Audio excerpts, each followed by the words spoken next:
When do we start? I'm starting right now. So this is you're not gonna say like go. Yeah, I'm about to. I'm about to. All okay, right. Cool. Welcome on today's episode, Caffeinated Creatives. I'm Danny Egg, your host, and I'm here with Dani Felt, the one and only.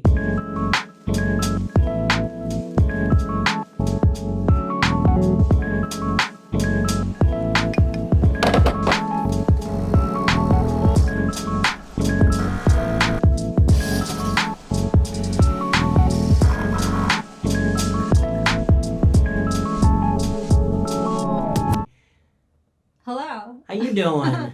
I'm great. How are you? Oh, I'm excellent. I'm excellent.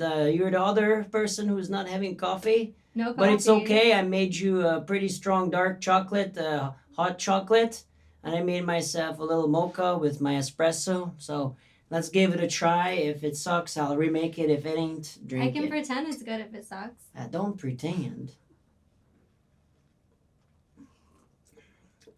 That's really good. No, are you pretending? I'm not pretending. Okay, No, it's good, actually good, really good. Good. Godiva. I mean, Girardel. Sponsored by Girardel. They're not sponsoring. I know, but you never know in the future. They're That's good. true. Yeah. Mm. That was good. That was my chocolate for the day. So what's your Do I have first... chocolate on my face now? No. Okay, that's good. What's your first memory of us meeting? My first memory of us meeting was when I was in the car. Well, my first memory of like talking to you was when I was in the car in Pennsylvania trying to figure out my life, and I got this random call out of nowhere. Hello, is this Dani Felt? And I was like, yes, who is this? And you're like, we saw your music in the Yep group. We love your music. You are so amazing. We would love to produce your music. And I was like, oh my God, that's so cool. Like this Nashville producer like found me and they want to produce my music. And I was like, this is amazing. Like it was such a cool moment. That's my first impression of you guys. And then first you visited Nashville. We worked on the song, and then you decided to move to Nashville. Oh, it's such a good story. Yeah, please do tell. Okay, so I'm like, okay, I'm gonna come to Nashville for my birthday. It's my birthday today, so it's full circle right now at this moment. But I was like, I'm gonna come to Nashville for my birthday to record Queen and meet you guys, because in my head I'm like, I'm thinking of moving here, so this is an excuse to actually come back to Nashville. And then I met you guys in person, and I recorded Queen, and then I met up with Jordan Rystrom, who I met years ago at the Ask Up Expo. And then she was having this, she got invited to this event, and so I went with her, and for some reason she did something that made her roommate not very happy, and basically, long story short, I ended up moving in with her like a couple weeks later. So it was pretty cool. I want to clarify when you say you guys, so that people know it's the old company that I was part of, where I was the CEO, which was Invisible Heroes. Yeah. There's a lot of story there, a lot of learning experience, a lot of things. But the three of us, we worked on your first song that ultimately led you to move to Nashville. Yes, I think that song was a big step forward to also knowing or discovering your sound and what message you want to put out there with Queen. Yeah. I like the animated video that you put out with it. Like it's impactful. It's female empowerment. Yeah. And very positive vibes that we can do it. Absolutely. Tell me more about, and the listeners out there, the audience, more about what inspires you as an artist. Real life experiences. Real life experiences? Yes. And what do you hope listeners get out of your music? What I hope listeners get out of my music is to feel anything, like just to feel alive. Whether that's like relating to heartbreak or like feeling hopeful or just empowered, just like to feel something is really important, because you can have like a good melody, but it doesn't mean it's going to resonate with the heart. So I want to always create music that is just gonna help people like get through things and really just like I remember once I was on Instagram and this guy it's like, oh my god, I love your music. It's really helped me get through really hard times. I just want to thank you so much for your songs. And that's what I do music for. It's just like the making an impact part. Awesome, awesome. Yeah. I love that song. That had that what's the name of that band? I keep forgetting their Imagine name. Dragons. Imagine Dragons. Yeah, thank you. That was a big theme for us for a while because we did a bunch of music that had that kind of big uplifting with big drums, heavy guitars, and claps and background O's and chants. That was a very permanent style. We produced a lot. And we worked on that virtually even before we met. Like I Yeah. sent you a melody and lyrics and you guys came up with the track even before we like met in person, which is like really cool.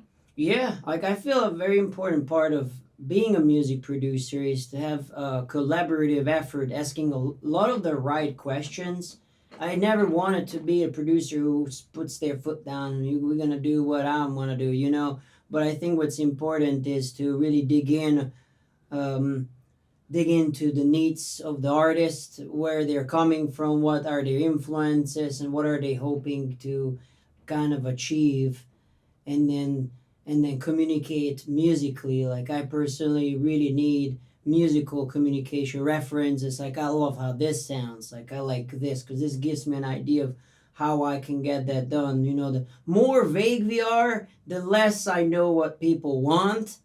You know, I think it's important to have a very in-depth, very direct communication established, you know, and then have the right questions to make sure that the song is going to the right direction, you know. So I think we had a very collaborative effort there, discussing every single element and recording and everything had different process, and a lot of times we change the production after the vocals are recorded because the vocals are really moving the song forward. If something is in the way or it doesn't fit, then you know that's gotta be taken out. I can still picture like the basement and there was like lights and it was just like me like practically whispering to myself. Mm-hmm. I can still picture all of it. It was one of my favorite moments in Nashville is like recording Queen and you guys totally, you know, thank you. Oh yeah, I mean, but it's always kind of process of finding what also the artist can do and trying to push the boundaries because sometimes people are limiting themselves, and it's important to work with somebody who's willing to push the boundaries enough, push the comfort levels. What if you do it like this, or just another way of looking at something is sometimes the difference of doing something that sounds good or doing something that sounds great or sounds just that step further than what you know. It's always important as an artist and as like any business person or entrepreneur to push your boundaries and to like go farther and to like challenge yourself, right? Because if you're always just at the same place and doing what you already know, you're not going to grow. Yeah, and then you're gonna hit like walls that you can't cross. But a way I look at it is if something is too much out of my comfort zone, then I might need to work more at it. That will result in spending too much time on it. So if somebody wants a style that I'm not there yet, maybe I refer somebody who's there. But if it's something that just a little bit outside of my reach, then I'm like, okay. Because still as a solo entrepreneur, you know, having to do every single part of the business, I still have to consider time. How long will this take? You know, how much am I getting out of it? And all these things you have to ask yourself as a solo entrepreneur until you're scaled enough to hire people in it or have enough revenue to take some of these responsibilities off your shoulder. Especially now that I am rebranding and doing all this stuff. I've learned so much from the past. You know, so many mistakes. Like I feel everybody who's a solo entrepreneur, you cannot not make mistakes, and you just see what else works or how else can I do this. I think it's like a game. It is. I completely agree. Yeah. I completely agree. Just always do things and like, okay, let's try a different strategy. Let's try this. Okay, this isn't working. This isn't working. We're going to work with this person, not this person. And I think that's why entrepreneurship and musicians and creatives, like, there's so much similarity. Because it's like, it's a very creative thing, being an entrepreneur. You always have to brainstorm new ideas and come up with new solutions. And it's fun. It's not easy, which I think is why it's fun. Yeah, but I think one thing definitely people can't get stuck into is not trying to move forward, or overworking something. Like, I think one thing that hindered artists whom I worked with is overworking a song or overthinking. And I've been there. I've been that artist for myself.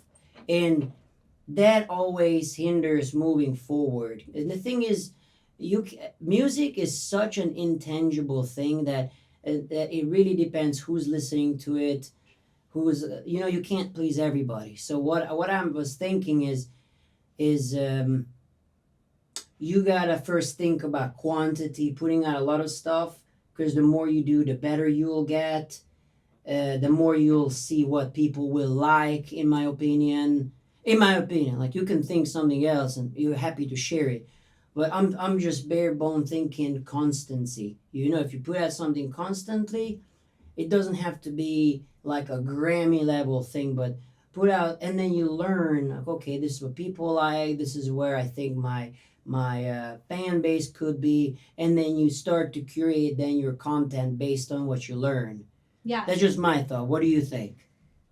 Yeah, I totally relate to you about the overthinking. I think every song I've worked on so far, I've made so many versions of it, and I've went to so many different producers to ask them what they think, and then what do you think of this mix? And it's like they all have different opinions, and you never get the right answer because everyone has a different opinion. Every producer does things differently, and it's really hard, definitely creatively, to just be like, okay, it's done. Like, we're not gonna do anymore, because as an artist, it's easy to be a perfectionist and just want to never, just for it to never end. But then you get stuck, and then that's when you don't release the stuff, because you're like in your head, like, when is this perfect? Like, it's not good enough. It's still not good enough. It's still not good enough. So I feel like that's definitely part of the process, and artists definitely have to get used to that, to just put this I think out. not aiming for perfection, just forwardness.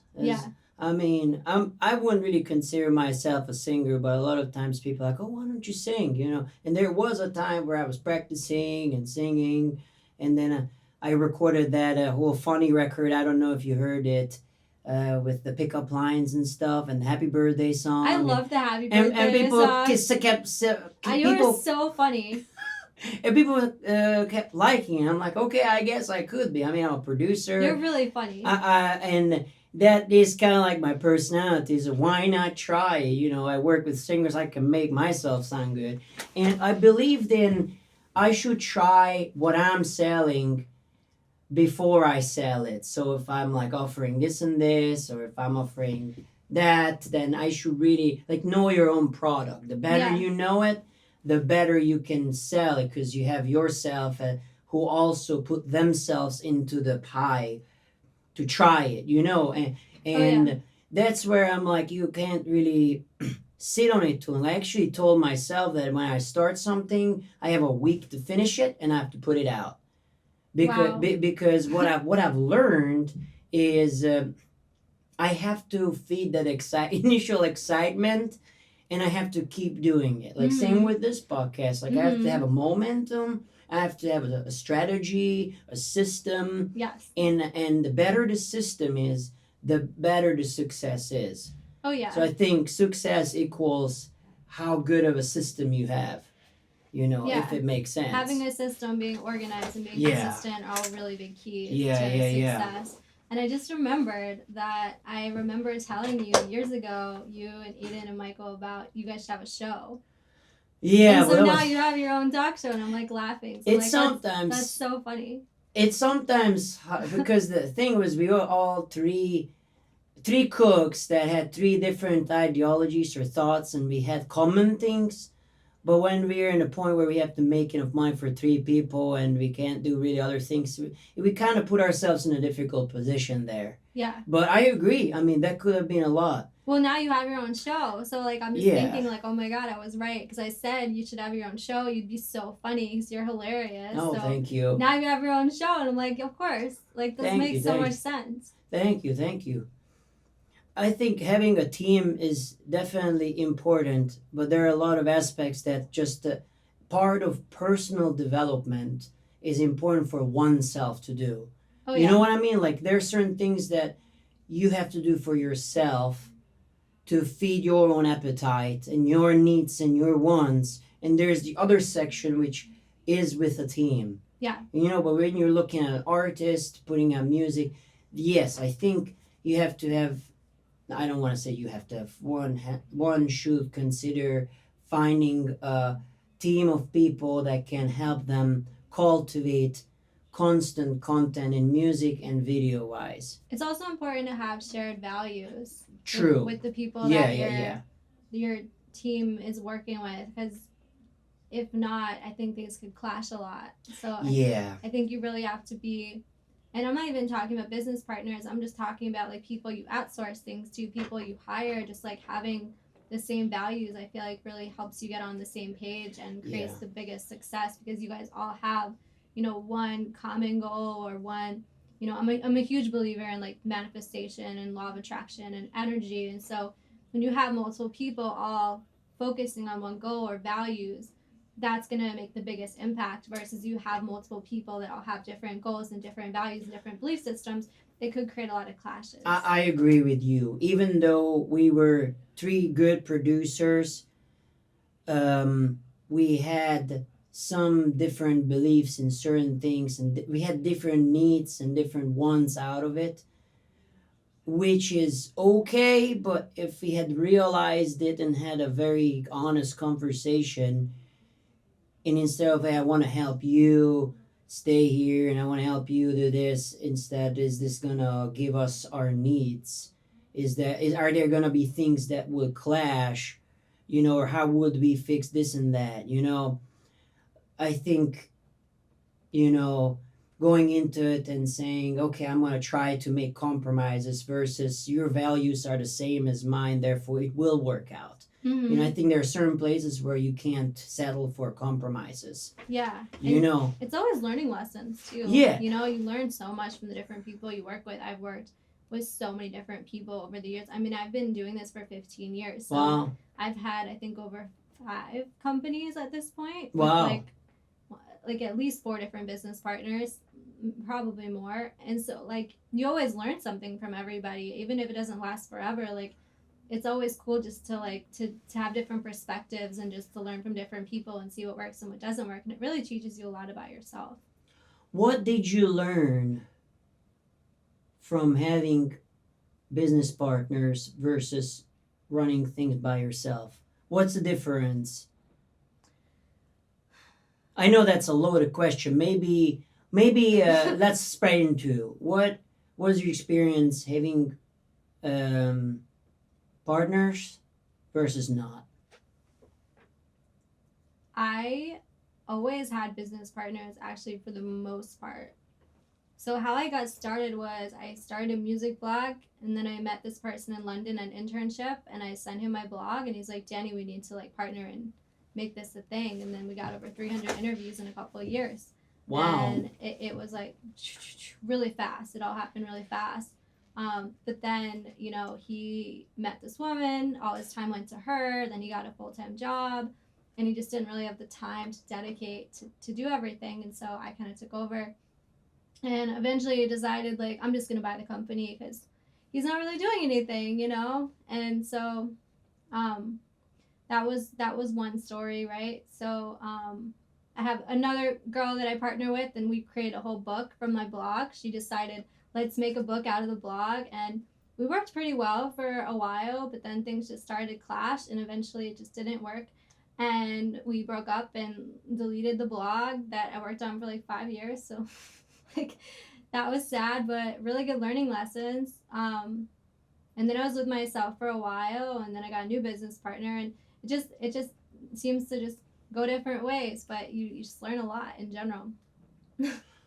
Oh yeah, definitely. Yeah. Like, what I've learned is I need to go forth with my ideas and learn myself if that's something that is that can go somewhere. Like what I didn't like is in the past, if I had an idea, then I had discussed it with other people. If they liked it, okay. If they didn't, now that idea was this, and but I believed in it, or yada yada. A lot of energy went towards other things rather than doing it. So what sometimes brings me down is putting energy to the wrong things. Yes. Oh my Because God. energy, I think, is huge. Like Mhm. everything I do, I put a lot of energy, care, and love in it. Whether it's performing, and especially with Jordan, when we perform, it's like energy. It's we have a good chemistry playing. Everything is chemistry. You work with people, energy. Oh yes. You whatever. So it's it. And an idea like, oh, I got a great idea. I'm so excited about it. I just want to do it. And then if you're stealing that thing, then it'll be actualized and you do it. But I had to deal with like other things, and I'm a mood per. I'm a, like people. If things can change my energy, and that's what I don't like. Oh yeah, I You know get what that. I mean? Oh, 100%. Yeah. I think that's being empathic. You're really sensitive to everybody's energy, and you have to really learn to have really strong boundaries and protect yourself from that, and not just take on everyone's problems and try to save everyone, because it's very easy to do as an empath. Like, Oh I yeah. totally relate. That I relate to that a lot because 2 years ago or a year and a half ago, I was working on a project and I put all my passion at it, and it was a kind of a project that really pushed my boundaries. Like I believe if you're a good musician and a good producer, like you're kind of a sponge, and we were trying to do something that was a little bit outside of our reach, but I really put my everything into it. And the person we were working for, his communication style was a little bit cold and was very much affecting my self image. And I know, Wow. like, if you have a strong self image, you shouldn't let other opinions shouldn't, like, there's the work, and the work itself isn't me. But if you're putting yourself into it, you can't help but kind of be one with the work. Yeah. Like it's your baby. You work so much at it. And I had a hard time kind of recovering from that because after that, I couldn't produce music for a while because I was just burned out. And I felt bad because I felt like I wanted like some kind of, what's the word? Some kind of feel good out of it, but it didn't get immediately. And I believe, no matter how hard I believed in it, it was dissed for a long time, and then after a while, I received the text that people liked me, and I'm like, well, I believed in it in the first place. Yeah. And it's kind of funny because you believe in it, but then I got this bashing for a while, and they're like, oh, we might not even use the song. I'm like, shit, I just worked like my ass off on it. But you still own it, right? Oh, it's not my song. I work. Oh, okay. I did it for somebody else. It was a production. Work for hire. Yeah. Yeah. And yeah, and earlier you talked about like other producers and opinions and things like that. That's one boundary or one thing that I told myself, because it's an interesting industry. Like I've come across with people who will want to like get an artist just by dissing another person's work. Because it's like a dog eat dog world.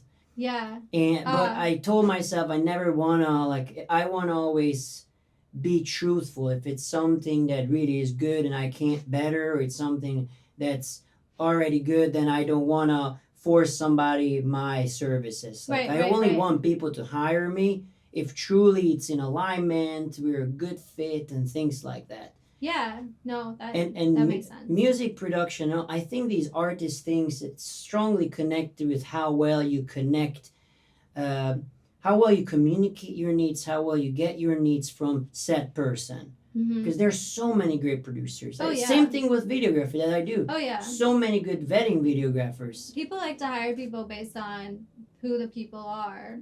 not necessarily the skill level or the services. It's once you have a brand and once you have credibility and once you have, relationships with people, they're going to trust you, and they'll know you'll do a good job based on past experiences with them. So then it's a bit easier than when nobody knows you and you kind of have to prove yourself more. Yeah, and there's a lot to unpack there because, you also have to have a boundary there. Like, you can't be 100% friend.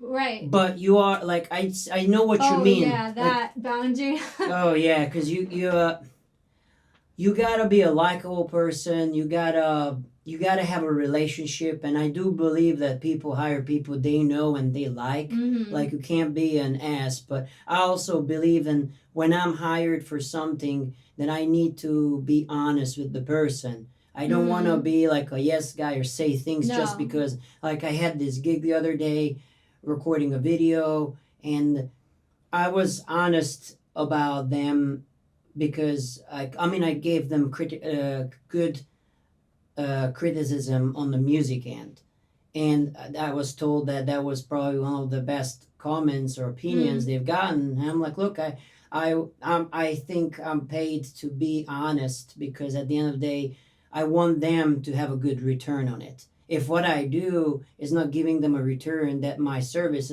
wasn't worth it. Yeah. Like, I feel like it's a disservice. Yeah. I have to tell people that you're not ready to hire me yet because you're not ready to do all these other things that you also need to do. And some people don't want to hear that, They want to just skip to, like... Yes. Like, I was talking to a band the other day, and they're like, we could be the next best thing. And I was like, are you on social media? Do you have a website? Do you have music on Spotify? No. I'm like, okay, well, maybe start building, a following and get on social media and have an Instagram account, before you decide you just want to go be famous. You know what I mean? Like, people have to have realistic expectations and strategy and, start building the foundation before, if you have an artist that wants to hire you for production and then they're not ready, then for whatever reason, like, that's okay, Yeah, and especially like when you're an artist, I think I call this thing the backwards thinking. Mm-hmm. Like, I'm gonna have to do marketing. How much will that cost? Mm-hmm. Or like, what's my total budget I can do? Mm-hmm. And then I think a lot of portion of it needs to be marketing. Oh, yeah. People do that backwards. Yeah. They spend so much on the production and they have no budget for marketing. I've done that so many times. And then you kick yourself in the foot because you're like, man, I have a great song, but I don't have any money left to go promote it. And then that marketing really should be, like, thought about in the very beginning process. When I meant backwards thinking, I imagined kind of like a timeline. And usually what people do, I have a demo, I have a great song, and then let's work on the music production. Now we have a finished music production. Now let's work on a music video and some things, and then let's think about promotion. Right. And when I meant backwards thinking, let's think backwards. Like, okay, this is when we're releasing it. What do we need to promote it? Mm-hmm. How much money do I need? How much time do I need to promote it? And then what visuals do I need? How often? And then how much money do I have left now, realistically, to get this produced? Right. But, and you do marketing, right? You do social media marketing. We do everything. Okay, everything. Sorry. So you do everything, and I think that's a very overlooked thing, marketing. Oh, yeah. I mean, if people don't know about your brand, what good is having a great song if people literally don't know it exists? Nothing. There's no point. What are usual questions that you ask from an artist before you take them on as a client? Well, I like to know what their social media presence is, because obviously if they have a strong social media engagement and they have good following, they don't need social media marketing, right? So it just depends on what they need. Like, if they already are working with a PR team and they have press, they don't necessarily need us for press, but maybe they want us for getting their stuff to networks, So it really just depends on what their goals are, what their challenges are, and their budget. It definitely comes down to budget too. Yeah, a lot of it is, I think an artist needs to be aware of all of these hats and all of these things, because at the end of the day, it's really hard to do all of these by yourself or by oneself really well. You know, like I think the first step is really understanding all these sub roles or these categories, that I have to do this, I have to have this established, I have to have this, I have to create this, and then having a schedule. It's a business, being an artist. Yeah, it is. Absolutely, yes. You know. It's so important to like think like a business person and not just a creative, because like at the end of the day, like you do want to make money and you need to have a fan base. You know, I always say like get a fan base, like figure out who your audience is and who you're marketing to, because those are the people that are gonna go support you and buy your shows and buy your merch and support you if you do fundraising and whatever. So if you're not connecting with your audience and being on social media and building a following, then you're missing a big part of it. Oh yeah, I have done a fundraising video for this artist called Ellison Brazil, and we used the platform called I Fund Woman. I don't know if you heard of it. And I did a campaign video for her, and then we did 7 performance videos, and basically every time she like reaches a certain level of how much money she had funded or gotten funded, then she put out a video. So it's cool. I like doing these sort of things too, but that also comes with, you have to actively go out, talk about it, promote it. You know how well you do in all these platforms and all these things, for lack of a better way of saying, comes down to people knowing about it. And that's what marketing is. Because like if people know me as a videographer, it's only because that's what they were introduced. And this is where marketing comes in. So if I market myself, my other things, and people see it, then they'll know he's also a guitar player. Oh, he's also this. So it's not that I'm gonna become just one entity. It's what I am or how I am perceived, and I'm just using myself as an example. How one is perceived depends on the market, how they're marketing that brand. Oh yeah, 100%. You know? Like I started putting on my like bio like recording artist, and before it was just like music entrepreneur or music coach or artist coach, but now I'm like, now that I released a new single, I'm like, nope, recording artist again. So yeah, it all depends on how you word, you know, what you do, and that's gonna really stick out in people's minds. What are the top questions that artists ask from you? If they, or when they get in touch with you and like, oh, I just have a song that I'm about to release, you know. They ask me the benefits of like PR a lot, and I would say it's like to leverage other opportunities, also just to like to give you an excuse to be online, to build your SEO. Like ever since I started releasing all these like interviews recently, all these people are like commenting on my social media and messaging me out of nowhere, people I haven't talked to for like a year. So it just gets people to start paying attention and starts building a buzz. Yeah. Community is a big thing, definitely, too. Oh, yes. Who knows you, who knows about what you're about, you know, referrals and relationships. Like this whole industry is about relationships. Yeah. Especially and being active in it and offering value. Yes. You know. Oh yes, definitely. Like it drives me crazy when people message me on Facebook and they're like, "Here's my new song. I haven't talked to you like ever, but like go follow me on Spotify." And I'm like, "Who are you?" Or like, "Dani, will you like listen to my thing and let me know what you think?" Like, who are you? Like, why? Yeah, but if they know you and they have it's different if they know me. Yeah, that's true. Yeah, that's true. If they know me, like, okay, cool. But like, if you don't like introduce yourself and just a lot of artists do this. They'll message people they don't even talk to.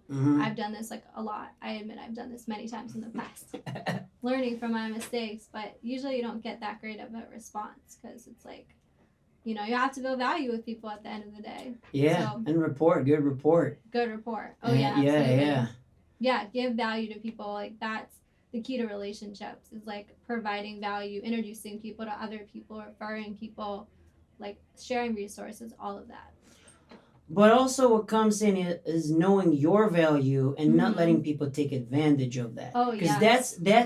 Because that is, I feel, is a hard balance because there are people who are paid to give out these opinions. Well, like, how can you be at a point where I can charge an X amount to give out these valuable opinions. Like I went to Berkeley, I have 2 degrees from it. So I'm not saying all my opinions out of nowhere. Right, like, right. You also spend a lot of time building your company, spending a lot of time and money on your craft. And how do you draw that line where, well, I'd be happy to spend an hour of consultation for X amount of money? Or where, I don't even know what the question is there, but, It's definitely an identity shift. Like your story that you tell yourself. Like you could say, oh, people don't pay me and I do everything for free. Or you could be like, this is my rates and this is my value and this is my time. And if people are not okay with that, cool. They're just not for me. Well, I think now that you mentioned that one big thing is self-advocacy, standing up to yourself, knowing your worth. Mm-hmm. And that is another factor of filtering who is actually willing to invest in themselves. Because if you're not willing to invest in if an artist isn't willing to invest in themselves, I just can't help them. Then and especially when they say, oh, you're too expensive, then they're not your client. Right. And there's there's college students that will do stuff really, really cheap, right? And so if people really want a really cheap thing, like they could always go to people that are more like beginners or like people that are just starting out, but you also get what you pay for at the end of the day. Exactly what I was going to say. You do get what you pay for, yeah. And I've experienced that when I've had I've advised some clients I work with that if they can up this like budget, not even for me, I wouldn't get even any cent more, but like let's go to a different location to shoot this. Right. Like just that would up the whole thing by 10 folds, you know. Yeah.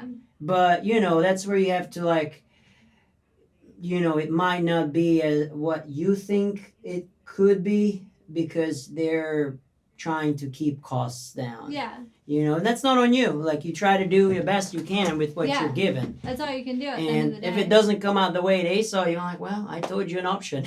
Yeah. All you can do is the best that you can do at the end of the day. You can't make someone have more money, but at the end of the day, like being in music does come down to having money. Like I always say, you don't necessarily need a major label to sign you, but you do need money because everything costs money in the music industry. So like that's something very important, whether an artist needs to get a day job. A lot of artists will be like, I don't want to work. I don't want to do anything. I just want to make music, but I'm not making any money on my music. And I'm like, well, let's find a way for you to make money with your music so you can go support yourself because you need money to make it in music so you can go back and invest in yourself. So whether it's helping them like figure out, okay, like let's sell lessons, let's do an ebook, let's do live streaming, let's have a Patreon, but you need ways to bring in income, whether it's day jobs or part-time jobs or Lyft or your own music, like teaching skills, but you need money to make it in music. Yeah. We're investors, but that's still money. Yeah. Casey calls that a bridge job.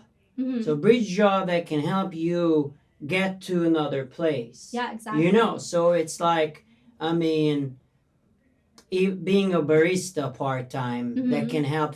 Like that's what I did before I went to Berkeley. I was doing demolishing, if believe it or not. Demolishing. Yeah, I built I built walls. I took it was for commercial buildings. I did that work with my dad's brother. Cool. And I did that for like 8 hours a day, 4 or 5 days a week, 4 or 5 days per week. For like months just to fund my second solo record. But you cared about it, right? I loved it. Honestly, I love doing construction. And because of that, I know how to build things. Yeah. And I think that's an important skill. But nonetheless, that allowed me to record my second solo record, to buy gear, to hire good musicians, to hire a mix engineer, and yada yada. But it is important what you mentioned, like how can you make money? How can you be at a place where you can reinvest that on your future? Yeah, because you need to have money to invest in yourself. So, just finding your why is a big part of it. And if music is your why, then you'll be more driven to go find ways to make money, whether it is just teaching your own lessons or it is doing Lyft. But honestly, like Lyft, I think, are actually really good for a lot of people for networking purposes. I've met so many like songwriters and musicians taking Lyft rides, you know. So. Yeah. So I guess you sound like a career coach too. Oh yeah. Yeah.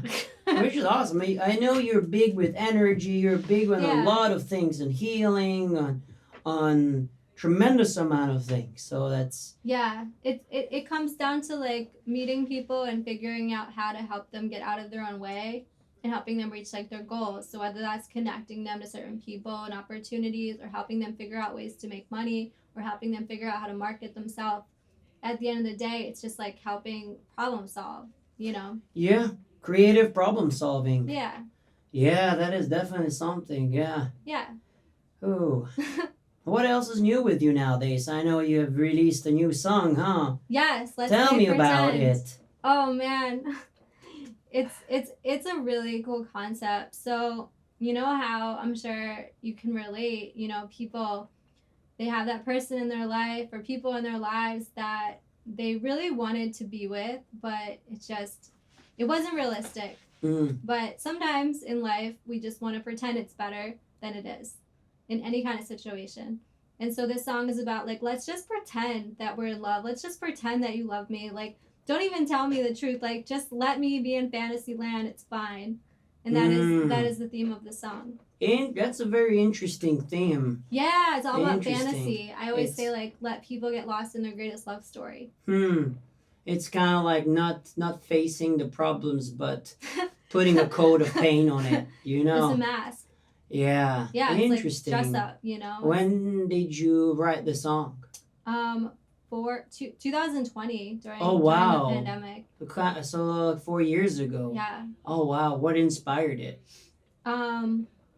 So I was talking to someone that was telling us this movie was going to be made, and then it never got made. So we pretty much created a song that was for a soundtrack. Really? Yeah. So we painted the whole song that would fit into a movie, and so it's very cinematic.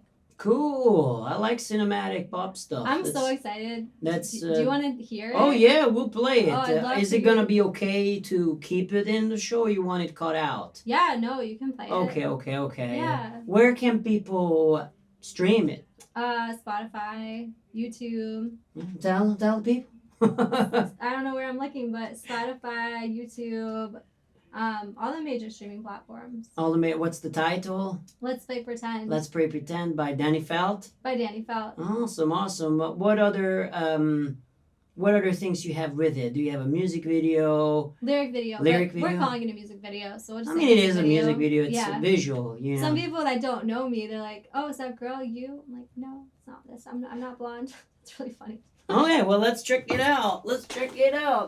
Oh, I'm so excited because you've never heard it, so I'm like, this is like feedback in real time. I get your real life reaction, which is I just want that clip on my social media. YouTube? Yeah, you can go on YouTube, Let's Play Pretend. And you can watch it with the lyrics or without. I have an official music video title or like lyric video. Let's Play Pretend. Dani Felt. Dani Felt. Yep. That's me. This? Yeah, that works. Nice. This is the lyric one. article. Do you want the lyric one or the music video one? One has lyrics, one doesn't. That's the only difference. This one doesn't? Okay. The other one doesn't. That one is lyrics. Which one? The one that says music video. This? Yeah. Nice.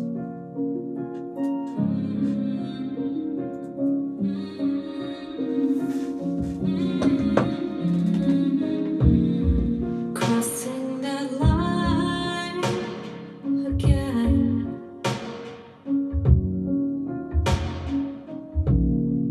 Lose track of time again. I like the 6/4 feel or the 12/8. Yeah.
we're anything more than whatever we are.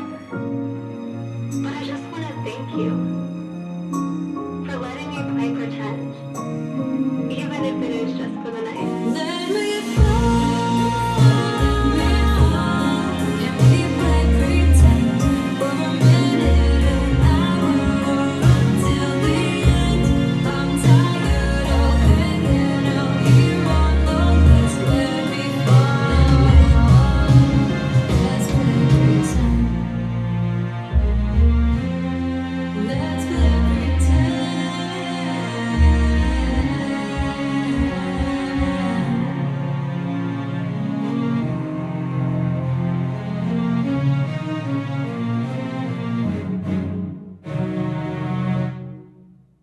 Very interesting. Very interesting. I love the R&B 12/8 type of thing, the cinematic R&B pop. I mean, it reminds me of R&B. It reminds of Annie Lennox a little bit. It reminds me of what's the name of that song that was in 50 Shades of Grey? People mention that. They say they hear that and they think Yeah. of like 50 Shades of Grey Yeah. and think of James Bond. Yeah, I can see James Which is Bond. cool. I'm like, yes, I 'cause want that. We've done a song similar to this for, I think it was gonna be pitched or was pitched for the 50 Shades of Grey's sequel That's awesome. or something. I like it. Thank you. I see the how the dancing was reversed and everything was Mhm. reversed. Yeah. Kind of symbolizing maybe the pretend. Yeah. One thing I heard, I would have loved to hear like boom boom boom. Ka, and like guitar on the snare or something. Yeah. It was really nice. Thank you. Yeah. It was so much fun. How do you feel about it? I'm really proud of it. Yeah, like I'm super proud of that song. I can't believe it's been since 2020, like that I waited for so long to release that. I think it's nice. I think it's very you. crisp, and your voice, I think, has. You can hear the improvement also. I worked with a really good producer too. His name's Andy Wildrick. And I also got Ken Lewis, who's like a Grammy-winning mixer, to do like a Dolby Atmos version, which I've never heard yet because I don't have Dolby Atmos Studio. Yeah. But that was pretty cool too. Cool. Yeah. I have a friend, Michael Whitaker. He has a big Atmos. I know that name. Yeah. He's cool. He's cool. He does a bunch of film scoring, producing. He's really into the sync stuff. Yeah. I remember I met him like a long time ago. We did a bunch of work with him. I did a Cool. lot of his videos for his band. That's Bottom awesome. 40. Cool. Yeah. Awesome. Congratulations. Thank you. Yeah. What are your next things with it? My number one goal is to get this in a film.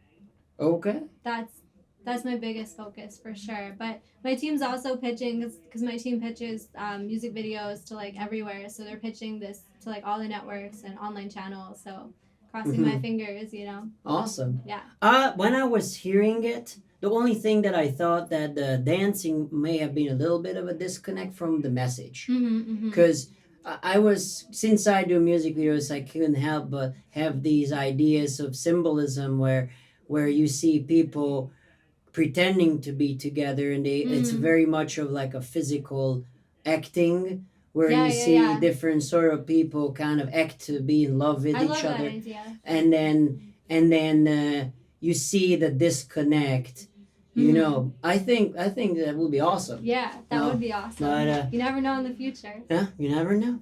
This was like limited because it was just footage, you know. Yeah, so it wasn't like a music. It wasn't like actually, you know, filming anything. But yeah. Yeah. So what's next for Dani Felt? I have a podcast I just launched called the Dani Felt Podcast. I kind of want to put this on it because this is such good conversation. Oh heck yeah. I also created a membership. So I built a membership to help people submit them for opportunities because I was having so many people contact me and asking to be submitted for sync and live performance and to be their manager. And so the only way I could really manage that was to create a membership. So people just pay a fee and then I submit them for the entire year. So I have that. And I have a mentorship program where I help artists connect with like music industry mentors to teach them sync licensing, live performance, doing brand deals, basically helping them become a business person. Because at the end of the day, like, you need to have all these different skills to really be the most successful. So I just wanted to build something that could help artists in a 360 degrees way. I might have an idea that might be a cool thing for us to do in the future, Cool. which we'll talk about not live. Not live. Not live. You can't hear it yet. It can't be live. Yeah, but that's awesome. Thank you. So where can people find you? What's the best way to contact you?